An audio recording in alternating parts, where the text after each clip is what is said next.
Je vous fais cette petite vidéo en plus, cette petite vidéo en plus pour répondre à quelques petites questions que j'ai eues sur l'achat immobilier, surtout lors des visites. Et la question, c'est quelles sont les questions à poser lors des visites. Les gars, les questions à poser systématiquement, moi, celles que je posais, c'est depuis quand le bien est-il en vente? Ça, demander la surface exacte, s'il y a une cave, ils vont demander la surface sans la cave parce que aussi à un balcon, demander la surface sans balcon parce que ça peut porter à confusion quand on va vous dire c'est 70 mètres carrés. Peut-être il y a 9 mètres carrés, la cave est comprise dedans. Quand vous demandez la surface, demandez qu'est-ce que cela comprend. Et demandez depuis quand l'appartement a été construit, c'est une information qu'ils doivent avoir. Est-ce qu'il y a eu des travaux récemment? Est-ce qu'ils sont prévus à court, moyen, long terme? Super important.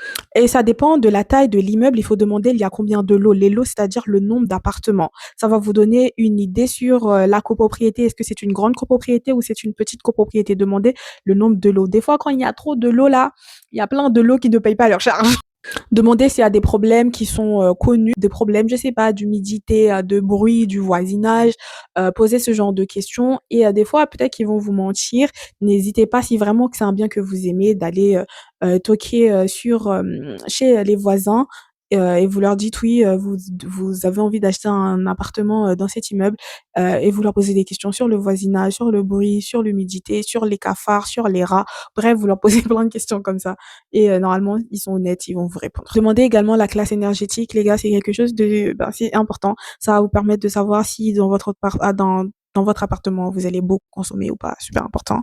Demandez-moi, je sais que je demandais l'exposition nord-sud. Au début, là, tout de suite, je me rappelle plus ce que ça veut dire, mais je sais que exposition sud, c'est-à-dire que votre appartement sera assez lumineux. Donc, demandez l'exposition. Ou sinon, faites des recherches. En tout cas, c'est une information qui pourrait être importante. Ça dépend de vos attentes. Moi, je savais que je cherchais un espace de vie qui est assez lumineux, donc où la journée, vous n'avez pas besoin d'allumer la lumière, vous êtes dans votre salon, il fait beau, bref.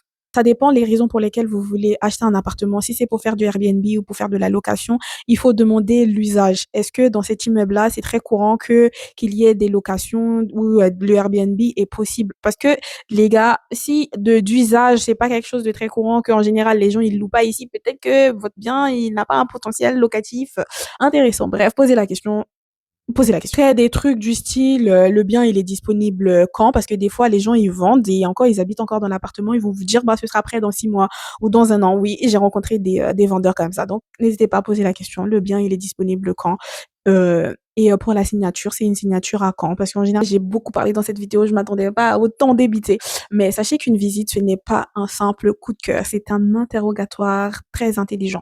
Donc, posez les bonnes questions. Toutes les questions qui vous viennent à l'esprit, posez-les. C'est votre futur chez vous, c'est ton futur chez toi.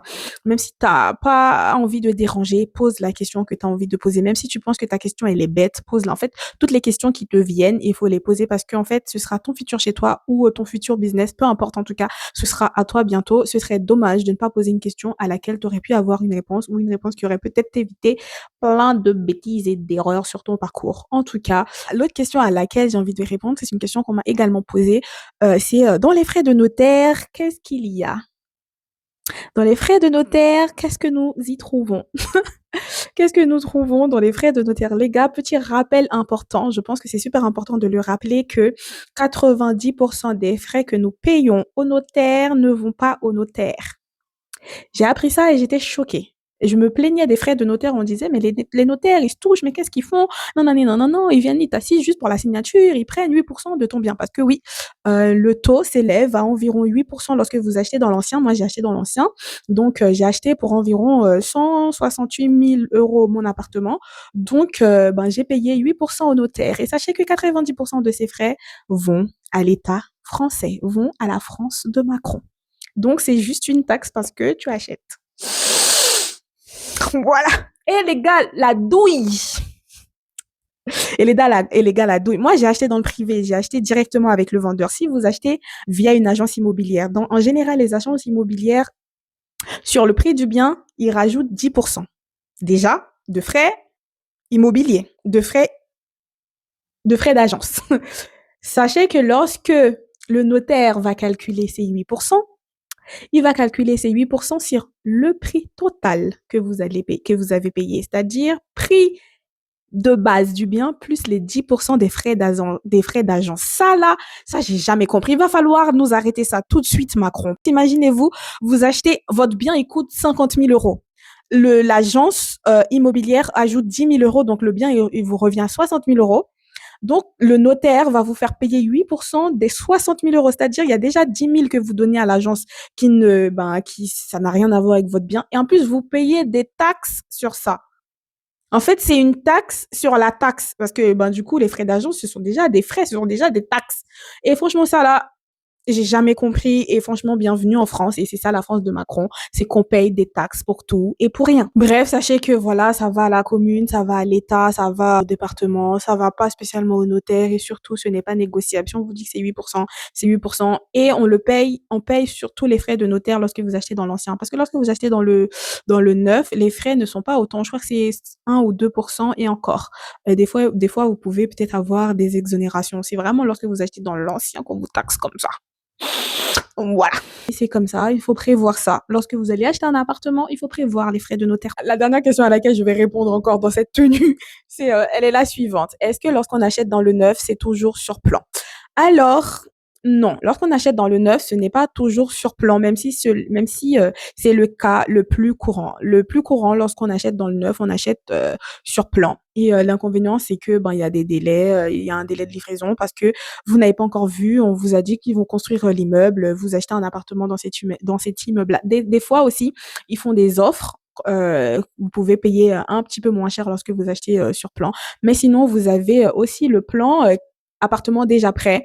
Appartement déjà prêt, les clés sont déjà prêtes à être données. Ce sont des appartements qui font partie d'un immeuble qui vient d'être construit, mais ces appartements-là n'avaient pas été vendus sur plan. Donc, ils ont été construits quand même parce que celui qui a construit l'entreprise qui a construit l'immeuble avait les plans de tous les appartements qu'il voulait. C'est pas parce que quelqu'un n'a pas acheté un appartement dans un immeuble lorsque l'immeuble n'avait pas encore été construit qu'ils vont plus construire l'appartement. Vous voyez. Donc, l'appartement, ils vont quand même le construire. C'est juste que du coup, il n'a jamais été habité. Les clés sont prêtes. Il n'a jamais été vendu. Donc, du coup, il n'est plus sur plan et tu peux le visiter. Tu as les mêmes avantages. Juste, vous avez même plus l'inconvénient de la livraison. Mais des fois, c'est peut-être un petit peu plus cher parce que du coup, il est déjà prêt. Après, sinon, également, le troisième cas que vous pouvez avoir aussi, c'est l'ancien récent. Ce qu'on appelle l'ancien récent, c'est un appartement qui a été construit il y a environ 5 ans ou des fois moins de 5 ans. Pour les frais de notaire, je ne sais pas si vous avez toujours les mêmes avantages. Je pense que ça va dépendre si il a été fiscalement requalifié en ancien. Bref, ce sont des termes un petit peu compliqués. Donc, à vérifier si vous avez un appartement qui dit neuf parce qu'il a été habité moins de 5 ans. Il faut voir avec un notaire pour les frais si vous allez bénéficier des avantages de réduction des frais de notaire ou vous allez quand même payer des frais de notaire qui sont liés à l'achat dans l'ancien. Donc voilà. Donc lorsque vous achetez pour fermer le sujet. Lorsque vous achetez dans le neuf, c'est pas forcément sur plan, même si c'est le cas le plus courant. Des fois, vous pouvez acheter un appartement qui a déjà été construit, que vous pouvez visiter. C'est juste que ce lot-là n'a pas été vendu sur plan. Donc, ouais, c'est possible. Et sinon, c'était tout pour les questions pour aujourd'hui dans cette tenue. Si vous avez d'autres questions, n'hésitez pas et je vous répondrai dans une autre tenue. Merci, bisous, bye bye, c'était Cham et puis tout. Ouais, abonnez-vous et attendez-vous à plus.